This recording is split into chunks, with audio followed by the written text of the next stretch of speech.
Hello friends, आप सभी का स्वागत है आपके अपने यूट्यूब चैनल धार्मिक ज्ञान पर। आखिर क्यों शेर ने भूख लगने पर भी बकरी को नहीं खाया? श्रीमद् भगवत गीता के दूसरे अध्याय का महात्म्य। श्री भगवान कहते हैं, लक्ष्मी, प्रथम अध्याय के महात्म्य का उत्तम उपाख्यान मैंने तुम्हें सुना दिया। अब अन्य अध्यायों के महात्म्य श्रवण करो। दक्षिण दिशा में वेद वेत्ता ब्राह्मणों के पुरंदरपुर नामक नगर में श्रीमान देव शर्मा नामक एक विद्वान ब्राह्मण रहते थे। वे अतिथियों के पूजक, स्वाध्यायशील, वेद शास्त्रों के विशेषज्ञ, यज्ञों का अनुष्ठान करने वाले और तपस्वियों के सदा ही प्रिय थे। उन्होंने उत्तम द्रव्यों के द्वारा अग्नि में हवन करके दीर्घकाल तक देवताओं को तृप्त किया, किंतु उन धर्मात्मा ब्राह्मण को कभी सदा रहने वाली शांति न मिली। वे परम कल्याणमय तत्व का ज्ञान प्राप्त करने की इच्छा से प्रतिदिन प्रचुर सामग्रियों के द्वारा सत्य संकल्प वाले तपस्वियों की सेवा करने लगे। इस प्रकार शुभ आचरण करते हुए उन्हें बहुत समय बीत गया। तदंतर एक दिन पृथ्वी पर उनके समक्ष एक त्यागी महात्मा प्रकट हुए। वे पूर्ण अनुभवी, आकांक्षा रहित, नासिका के अग्रभाग पर दृष्टि रखने वाले तथा शांत चित्त थे। निरंतर परमात्मा के चिंतन में संलग्न हो वे सदा आनंद विभोर रहते थे। देव शर्मा ने उन नित्य संतुष्ट तपस्वी को शुद्ध भाव से प्रणाम किया और पूछा, हे महात्मन, मुझे शांतिमय स्थिति कैसे प्राप्त होगी? तब उन आत्मज्ञानी संत ने देव शर्मा को सौपुर ग्राम के निवासी मित्रवान का, जो बकरियों का चरवाहा था, परिचय दिया और कहा, वही अब तुम्हें उपदेश देगा। यह सुनकर देव शर्मा ने महात्मा के चरणों की वंदना की और समृद्धिशाली सौपुर ग्राम में पहुंचकर उसके उत्तर भाग में एक विशाल वन देखा। उसी वन में नदी के किनारे एक शिला पर मित्रवान बैठा था। उसके नेत्र आनंदातिरेक से निश्चल हो रहे थे। वह अपलक दृष्टि से देख रहा था। वह स्थान आपस का स्वाभाविक बैर छोड़कर एकत्रित हुए परस्पर विरोधी जंतुओं से घिरा था। वहाँ उद्यान में मंद मंद वायु चल रही थी। मृगों के झुंड शांत भाव से बैठे थे और मित्रवान दया से भरी हुई आनंदमयी मनोहारिणी दृष्टि से पृथ्वी पर मानो अमृत छिड़क रहा था। इस रूप में उसे देखकर देव शर्मा का मन प्रसन्न हो गया। वे उत्सुक होकर बड़ी विनय के साथ मित्रवान के पास गए। मित्रवान ने भी अपने मस्तक को किंचित नवाकर देव शर्मा का सत्कार किया।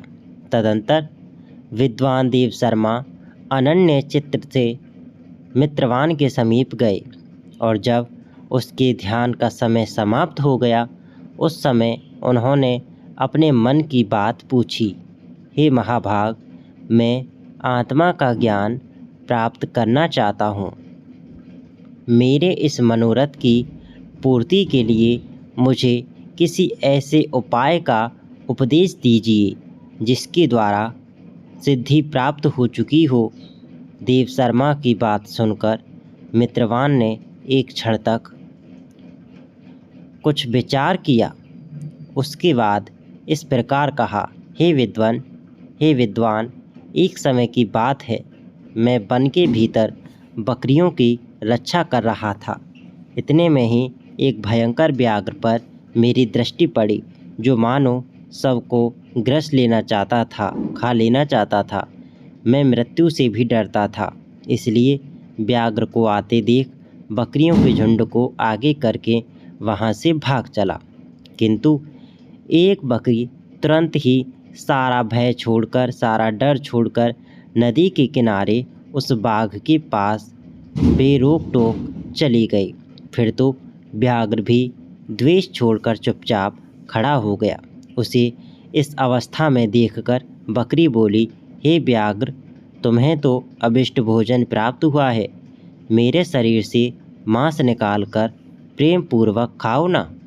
तुम इतनी देर से खड़े क्यों हो? किस चीज़ का इंतज़ार कर रहे हो? तुम्हारे मन में मुझे खाने का विचार क्यों नहीं हो रहा है? फिर व्याघ्र बोला, हे बकरी, इस स्थान पर, इस जगह पर आते ही मेरे मन से द्वेष का भाव निकल गया, भूख प्यास भी मिट गई। इसलिए पास आने पर भी अब मैं तुझे खाना नहीं चाहता। व्याघ्र के यों कहने पर बकरी बोली, ना जाने मैं कैसे निर्भय हो गई। इसका क्या कारण हो सकता है? यदि तुम जानते हो तो बताओ। यह सुनकर व्याघ्र ने कहा, मैं भी नहीं जानता। चलो सामने खड़े हुए इन महापुरुष से पूछें। ऐसा निश्चय करके वे दोनों ही वहाँ से चल दिए। उन दोनों के स्वभाव में यह विचित्र परिवर्तन देखकर मैं बहुत विस्मय में पड़ा था। इतने में उन्होंने मुझसे ही आकर प्रश्न किया। वहाँ वृक्ष की शाखा पर एक वानर राज था। उन दोनों के साथ मैंने भी वानर राज से पूछा। हे विप्रवर, मेरे पूछने पर वानर राज ने आदरपूर्वक कहा, हे अजापाल, सुनो, इस विषय में मैं तुम्हें प्राचीन वृत्तांत सुनाता हूँ। यह सामने वन के भीतर जो बहुत बड़ा मंदिर है, उसकी ओर देखो। इसमें ब्रह्मा जी का स्थापित किया हुआ एक शिवलिंग है। पूर्व काल में यहाँ सुकर्मा नामक एक बुद्धिमान महात्मा रहते थे, जो तपस्या में संलग्न होकर इस मंदिर में उपासना करते थे। वे वन में से फूलों का संग्रह कर लाते और नदी के जल से पूजनीय भगवान शंकर जी को, भगवान शिव को स्नान कराकर उन्हीं से उनकी पूजा किया करते थे। इस प्रकार आराधना का कार्य करते हुए सुकर्मा यहाँ निवास करते थे, यहीं रहते थे। बहुत समय के बाद उनके समीप किसी अतिथि का आगमन हुआ। सुकर्मा ने भोजन के लिए फल लाकर अतिथि को अर्पण किया और कहा, हे विद्वान, मैं केवल तत्वज्ञान की इच्छा से भगवान शंकर की आराधना करता हूँ। आज इस आराधना का फल परिपक्व होकर मुझे मिल गया, क्योंकि इस समय आप जैसे महापुरुष ने मुझ पर अनुग्रह किया है। सुकर्मा के ये मधुर वचन सुनकर तपस्या के धनी महात्मा अतिथि को बड़ी प्रसन्नता हुई। उन्होंने एक शिलाखंड पर गीता का दूसरा अध्याय लिख दिया और ब्राह्मण को उसके पाठ और अभ्यास के लिए आज्ञा देते हुए कहा, हे ब्राह्मण, इससे तुम्हारा आत्मज्ञान संबंधी मनोरथ अपने आप सफल हो जाएगा। यह कहकर वे बुद्धिमान तपस्वी सुकर्मा के सामने उनके देखते देखते अंतर्धान हो गए। सुकर्मा विस्मित होकर उनके आदेश के अनुसार निरंतर गीता के द्वितीय अध्याय का अभ्यास करने लगे। तदंतर दीर्घकाल के पश्चात अंतःकरण शुद्ध होकर उन्हें आत्मज्ञान की प्राप्ति हुई। फिर वे जहाँ जहाँ गए वहाँ वहाँ का तपोवन शांत हो गया। उनमें शीत उष्ण और राग द्वेष आदि की बाधाएं दूर हो गईं। इतना ही नहीं, उन स्थानों में भूख प्यास का कष्ट भी जाता रहा तथा भय का सर्वथा अभाव हो गया। यह सब द्वितीय अध्याय का जप करने वाले सुकर्मा ब्राह्मण की तपस्या का ही प्रभाव समझो। फिर मित्रवान कहता है, वानरराज के यूँ कहने पर मैं प्रसन्नतापूर्वक बकरी और व्याघ्र के साथ उस मंदिर की ओर गया। वहां जाकर शिलाखंड पर लिखे हुए गीता के द्वितीय अध्याय को मैंने देखा और पढ़ा। उसी की आवृत्ति करने से मैंने तपस्या का पार पा लिया है। अतः हे भद्रपुरुष, तुम भी सदा द्वितीय अध्याय की ही आवृत्ति किया करो। ऐसा करने पर मुक्ति तुमसे दूर नहीं रहेगी। श्री भगवान कहते हैं, हे प्रिय, मित्रवान के इस प्रकार आदेश देने पर देव शर्मा ने उसका पूजन किया और उसे प्रणाम करके पुरंदरपुर की राह ली।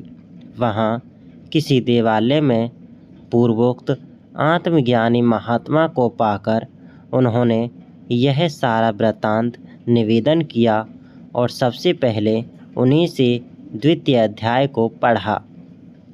उनसे उपदेश पाकर शुद्ध अंतःकरण वाले देव शर्मा प्रतिदिन बड़ी श्रद्धा के साथ द्वितीय अध्याय का पाठ करने लगे।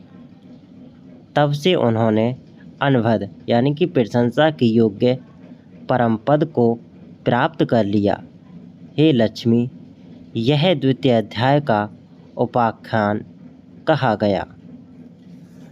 दोस्तों, आशा करते हैं कि आपको यह वीडियो पसंद आई होगी। आज की इस वीडियो में हमने आप सभी के लिए श्रीमद् भगवद गीता के दूसरे अध्याय का महात्म्य बतलाया है।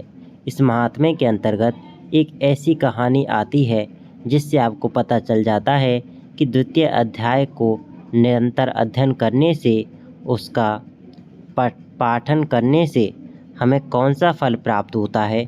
और यदि हम नित्य जाप करते हैं और प्रतिदिन बिना किसी अंतर के गीता के दूसरे अध्याय का अध्ययन करेंगे तो हमें इस संसार से मुक्ति मिल जाएगी, हमें ज़्यादा कष्ट नहीं मिलेंगे।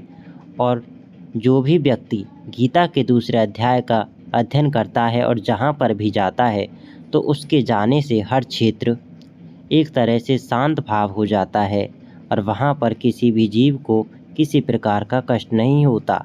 वीडियो पसंद आई हो तो आप हमारे YouTube चैनल धार्मिक ज्ञान को सब्सक्राइब कर सकते हैं और इस वीडियो को लाइक